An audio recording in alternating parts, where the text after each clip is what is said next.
സുഹൃത്തുക്കളെ, ഈ വീഡിയോ എൻ്റെ സുഹൃത്തായിട്ടുള്ള ശ്രീമാൻ MT തോമസ് കൊടുത്ത ഒരു വിവരാവകാശ ചോദ്യവും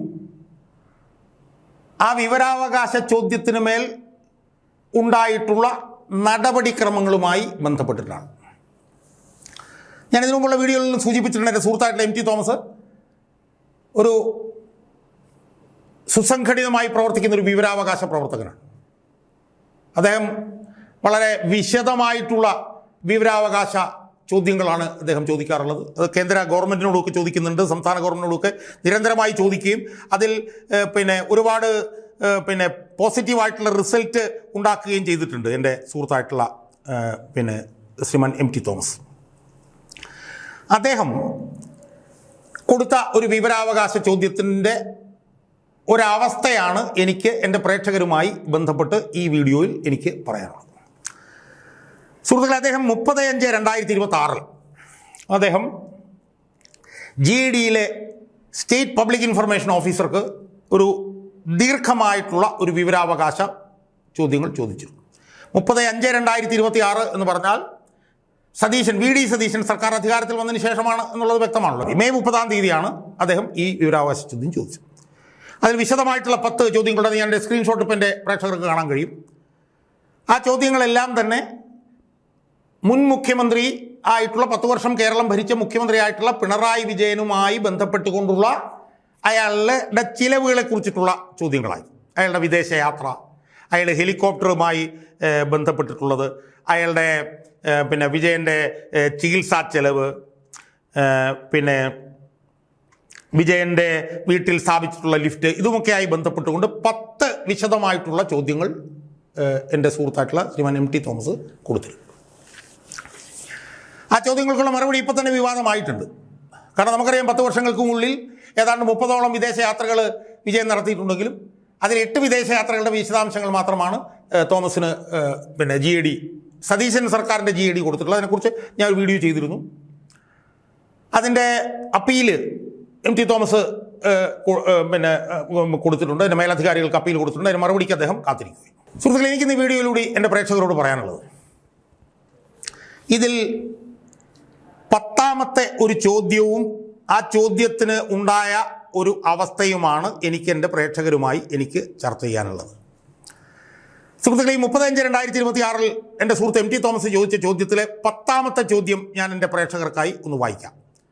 പ്ലീസ് ഇൻഫോം എന്ന് പറഞ്ഞിട്ട് അതിന് 2 ഉപവിഭാഗങ്ങളുണ്ട്. ഒന്ന്, A, the brand name of the lift/elevator installed at Cliff House, the official residence of the CM. 2, and the total amount incurred for installation of the lift/elevator in the Cliff House, the official residence of the CM. അതായത് മുഖ്യമന്ത്രിയായിരുന്ന Pinarayi Vijayan cliff ഹൗസിൽ സ്ഥാപിച്ച lift അതേത് കമ്പനിയുടേതാണ് എന്നുള്ളതാണ്. 2, അതവിടെ സ്ഥാപിക്കുന്നതിന് ആവശ്യമായിട്ടുള്ള ചെലവ് എത്രയാണ് എന്നുള്ളതാണ് ഈ MT തോമസ് പറഞ്ഞിട്ടുള്ള എൻ്റെ സുഹൃത്ത് ചോദിച്ചു 30/5/2026 ചോദിച്ച ഇതിൽ 10ാമത്തെ ചോദ്യം. നമുക്കറിയാമല്ലോ, വിജയൻ്റെ വീട്ടിൽ ലിഫ്റ്റ് സ്ഥാപിച്ചതുമായി ബന്ധപ്പെട്ടുകൊണ്ട് വലിയ വിവാദം LDF സർക്കാർ അധികാരത്തിലിരുന്നപ്പോൾ വന്നു. 2 നിലകൾ മാത്രമേ ക്ലിഫ് ഹൗസിനുള്ളൂ എന്ന് നമുക്കറിയാം.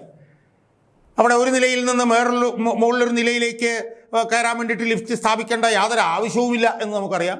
ഏതാനും ചില പടികൾ മാത്രമാണ് 1ാം നിലയിൽ നിന്ന് 2ാം നിലയിലേക്കുള്ളത്. ഞാനും അവിടെ VS അച്യുതാനന്ദൻ മുഖ്യമന്ത്രി ആയിരുന്നപ്പോൾ പോയിട്ടുള്ളതാണ്. ഒരു 10-15 പടി ചിലപ്പോൾ ഉണ്ടായേക്കാം. അപ്പോൾ ആ പടിയിലൂടെ മുകളിലേക്ക് കയറാൻ കഴിയാത്ത നിലയിൽ ഉള്ള രോഗബാധിതനൊന്നും ആയിരുന്നില്ല വിജയൻ എന്ന് നമുക്കറിയാം. വിജയന് രോഗമുണ്ട് എന്നുള്ളത് ശരിയാണ്. പക്ഷേ 1ാം നിലയിൽ നിന്ന് 2ാം നിലയിലേക്ക് പടി കയറാൻ പറ്റാത്ത നിലയിൽ രോഗഗ്രസ്തനൊന്നും ആയിരുന്നില്ല. പക്ഷേ വിജയൻ എന്ന ധൂർത്തിൻ്റെ ഒരു മൂർത്തിമത് ഭാവമായിരുന്നു.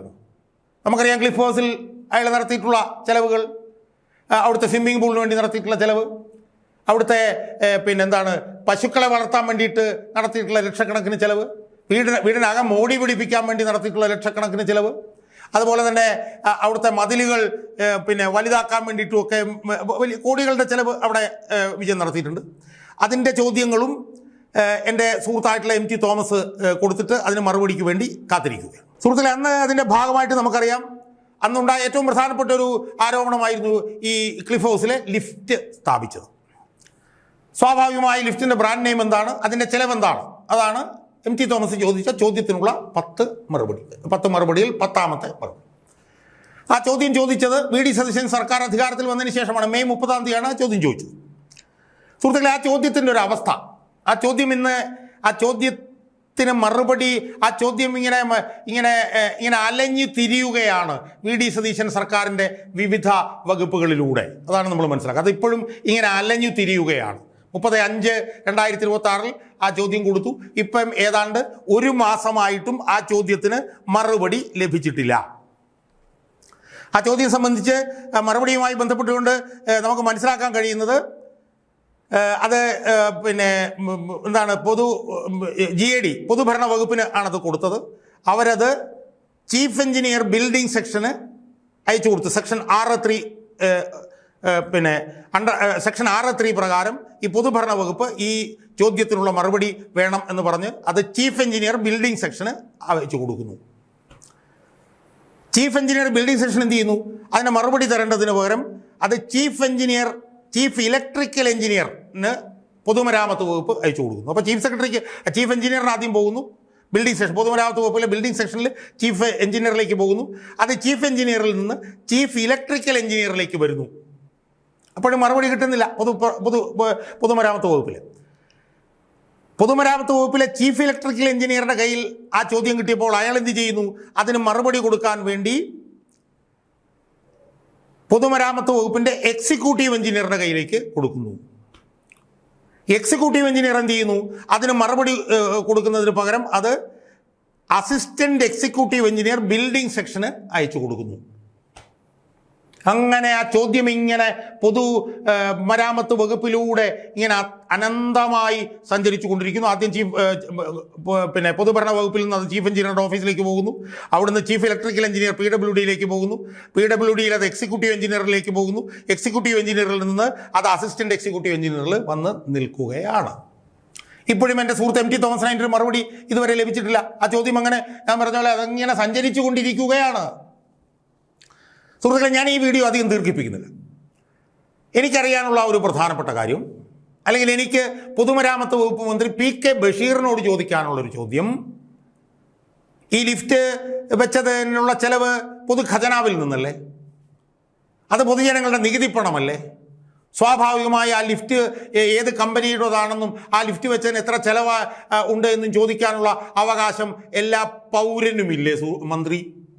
എല്ലാ പൗരനുമില്ലേ? അപ്പോൾ ആ ചോദ്യം ചോദിക്കുമ്പോൾ ആ ചോദ്യത്തിന് മറുപടി പറയാതെ നിങ്ങൾ എന്തിനാണ് അതിങ്ങനെ ഇട്ട് നീട്ടിക്കൊണ്ടിരിക്കുന്നത്? നിങ്ങൾ ആരെയാണ് പ്രതിനിധീകരിക്കുന്നത്? നിങ്ങൾ വിജയനെയാണോ പ്രതിനിധീകരിക്കുന്നത്? നിങ്ങൾ LDFനെയാണോ പ്രതിനിധീകരിക്കുന്നത്? അതോ സതീശനെയും UDFനെയും ആണോ പ്രതിനിധീകരിക്കുന്നത്? നിങ്ങൾ ഭരിക്കുന്നത് ആർക്ക് വേണ്ടിയാണ് എന്ന് ഈ PK ബഷീർ ഒന്ന് പറയണം. വളരെ പ്രധാനമാണത്. വളരെ സിമ്പിളാണല്ലോ. അതേത് ബ്രാൻഡിൻ്റെ ആണ് എന്ന് ക്ലിഫ് ഹൗസിൽ നോക്കിയാൽ അറിയാമല്ലോ. ആ ക്ലിഫ് ഹൗസിൽ ഇപ്പോൾ VD സതീശനല്ലേ താമസിക്കുന്നത്. അതിനെത്ര ചെലവ് വഹിച്ചിട്ടുണ്ട് എന്നുള്ളത് പൊതുമരാമത്ത് വകുപ്പിലുണ്ടാവുമല്ലോ. അതെടുത്ത് MT തോമസിന് കൊടുത്താൽ പോരെ? അതിന് പകരം നിങ്ങളെന്തിനാണ് ഈ ചീഫ് എഞ്ചിനീയറിനും ഇലക്ട്രിക്കൽ എഞ്ചിനീയറിനും എക്സിക്യൂട്ടീവ് എഞ്ചിനീയറിനും അസിസ്റ്റന്റ് എക്സിക്യൂട്ടീവ് എഞ്ചിനീയറും ഒക്കെ ആയിട്ട് അതിങ്ങനെ തട്ടിക്കളിക്കുന്നത്? എന്തിനാണ് PK ബഷീർ എന്ന മന്ത്രി അതിന് മറുപടി പറയണ്ടേ? ആരെയാണ് നിങ്ങൾ പ്രതികരിക്കുന്നത്? ആരാണ് നിങ്ങളുടെ മുഖ്യമന്ത്രി? ഏതാണ് നിങ്ങളുടെ ഗവൺമെൻറ്? നിങ്ങളുടെ മുഖ്യമന്ത്രി VD സതീശനാണോ? നിങ്ങളുടെ ഗവൺമെൻറ് UDF ഗവൺമെൻറ്റാണോ? അതോ നിങ്ങളുടെ മുഖ്യമന്ത്രി ഇപ്പോഴും പിണറായി വിജയൻ തന്നെയാണോ? അതോ ഇപ്പോഴും നിങ്ങളുടെ ഗവൺമെൻറ് LDFും തന്നെയാണോ? അതുകൊണ്ട് ദിവസങ്ങൾ കഴിയും തോറും ഇത് VD സതീശൻ്റെ മന്ത്രിസഭയാണോ അതോ വിജയൻ്റെ മന്ത്രിസഭയാണോ എന്നുള്ള സംശയം ജനങ്ങളുടെ മനസ്സിൽ ശക്തിപ്പെട്ടുകൊണ്ടിരിക്കുകയാണ് എന്നാണ് എനിക്ക് സൂചിപ്പിക്കാനുള്ളത്. അതിൻ്റെ പുതിയൊരു തെളിവാണ് ഈ ലിഫ്റ്റുമായി ബന്ധപ്പെട്ടുള്ള ഈ ചോദ്യം മറുപടിക്കായി ഇങ്ങനെ കിടന്ന് അലയുന്നത് എന്നാണ് എനിക്ക് മനസ്സിലാവാനുള്ളത്. എനിക്ക് ബന്ധപ്പെട്ട ആളുകളോടും ഈ പറഞ്ഞ പോലെ ഈ സർക്കാരിനോടൊക്കെ പറയാനുള്ളൊരു കാര്യം ഇത്രയേ ഉള്ളൂ. MT തോമസ് ദീർഘമായിട്ടുള്ള ചോദ്യങ്ങൾ ചോദിച്ചിട്ടുണ്ട്. അതിനെല്ലാം മറുപടി കിട്ടിയിട്ടേ തോമസിൻ്റെ സുഹൃത്തുക്കളായിട്ടുള്ള ഞങ്ങളും അടങ്ങൂ എന്ന് ബന്ധപ്പെട്ട മന്ത്രിമാരും മുഖ്യമന്ത്രിയൊക്കെ മനസ്സിലാക്കിയാൽ കൊള്ളാം. കിഫ്ബിയുമായി ബന്ധപ്പെട്ടുകൊണ്ട് വിശദമായിട്ടുള്ള ചോദ്യങ്ങൾ MT തോമസ് ചോദിച്ചിട്ടുണ്ട്. അതിൻ്റെയും സ്ക്രീൻഷോട്ട് ഞാനിപ്പോൾ കൊടുക്കുന്നുണ്ട്. ഈ സർക്കാരിൻ്റെ അറിവിലേക്കായിട്ട് ഞാൻ പറയുകയാണ്, അതിനെല്ലാം ഞങ്ങൾക്ക് മറുപടി കിട്ടിയേ മതിയാവൂ. അതിൻ്റെ കാരണം എന്താണെന്ന് ചോദിച്ചാൽ അതിനെല്ലാം പണം ചെലവഴിച്ചിരിക്കുന്നത് പൊതു ഖജനാവിൽ നിന്നാണ്. അതെല്ലാം വലിയ തോതിലുള്ള ധൂർത്തായിരുന്നു. ആ ധൂർത്തമൊക്കെ തന്നെ ഈ മുൻ ഗവൺമെൻറ്റിനെ അധികാരത്തിൽ നിന്ന് പുറത്താക്കുന്നതിൽ ജനങ്ങൾ പരിഗണിച്ചിട്ടുണ്ട്. അതുകൊണ്ട് ആ വിവരം ഞങ്ങൾക്ക് കിട്ടിയേ മതിയാവൂ. ഇതെല്ലാം ധൂർത്താണ്, പാഴ്ചെലവാണെന്ന് പറഞ്ഞ് അധികാരത്തിൽ കയറിയവരാണ് സതീശനും സതീശൻ്റെ മന്ത്രിമാരും. അതുകൊണ്ട് സതീശനും സതീശൻ്റെ മന്ത്രിമാരും മുൻ ഗവൺമെന്റിന്റെ ധൂർത്ത് പാഴ്ചെലവ് സംബന്ധിച്ചിട്ടുള്ള കണക്കുകൾ പൊതുജനങ്ങളുടെ മുമ്പിൽ വെക്കാൻ അവർ ബാധ്യസ്ഥരാണ്, അവർ മാൻഡേറ്റഡ് ആണ്, അവർക്കതിന് ചുമതലയുണ്ട്, ബാധ്യതയുണ്ട്, ഉത്തരവാദിത്വമുണ്ട്. അത് നിർവഹിക്കാൻ അവർ തയ്യാറായില്ലെങ്കിൽ പൊതുജനങ്ങൾ അവർക്ക് മാപ്പ് കൊടുക്കില്ല എന്നവർ മനസ്സിലാക്കിക്കൊള്ളണം. വിജയന്റെ തെറ്റായിട്ടുള്ള പ്രവർത്തനങ്ങളും തെളിവുകളും പുറത്തു കൊണ്ടുവരാൻ ഈ ഗവൺമെന്റ് ബാധ്യസ്ഥരാണ്. അതിൽ നിന്ന് അവർ ഒളിച്ചോടിപ്പോയാൽ ജനങ്ങൾ അവരെ കൊണ്ട് മൂക്കുകൊണ്ട് ഇച്ഛ എണ്ണ വരപ്പിക്കും എന്ന് മാത്രമേ ഈ അവസരത്തിൽ ഈ സതീശൻ സർക്കാരിനോട് ഞങ്ങൾക്ക് പൊതുപ്രവർത്തകർക്ക്, ഈ ഗവൺമെന്റ് അധികാരത്തിൽ വരാൻ വേണ്ടി പ്രവർത്തിച്ച ഒരു കൂട്ടം പൊതുപ്രവർത്തകർക്ക് ഞങ്ങൾക്ക് അത്ര മാത്രമേ പറയാനുള്ളൂ.